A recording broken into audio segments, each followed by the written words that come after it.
Unfortunately, the death toll from Sunday's massacre has been bouncing around from police. We heard more than 50 yesterday morning. They revised that toll down. They said they had an incorrect head count, but now they've landed on a figure of 49. It's absolutely devastating and really, of course, sending shockwaves through the country as far as that escalating tribal fighting, as well as the use of high-powered firearms that are making their way up into the highlands into Enga province. So as far as the response, we've heard from Prime Minister James Marape that he was utterly, angry ultimately at what he called tribal warriors, and he urged them to lay down their firearms. We've heard from Police Commissioner David Manning saying that this kind of massacre is only possible really through the proliferation of many small arms. So that'll really be a focus for police. They said that they're going to be increasing their resources up into the highlands. We understand that Police Commissioner Manning will be travelling up to Enga province today,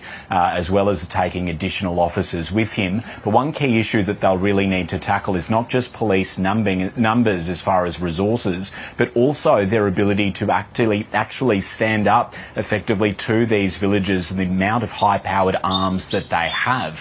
When I was visiting there in September last year, police were describing it as villages that were being armed effectively with a cache of bullets. Now, many MPs certainly haven't minced their words here. They are calling on the government to effectively better crack down on businessmen and tribal leaders that they say are funding the violence, that they say are effectively buying the weapons that are being used in these tribal killings.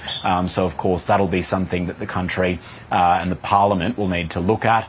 Domestic terrorism legislation as well, we know, is something that's likely to try and be rushed through parliament as well. That would give police greater powers there on the ground in Enga. So it has, of course, really dismayed many. I was speaking to a local just last night and he didn't want to be named. He was so scared for his life, and he said that this will only continue. The government should have acted earlier. We'll keep being killed like pigs and dogs. So it's a really devastating situation there in the highlands, and many are pleading for this cycle of violence, especially that tribal fighting, to stop.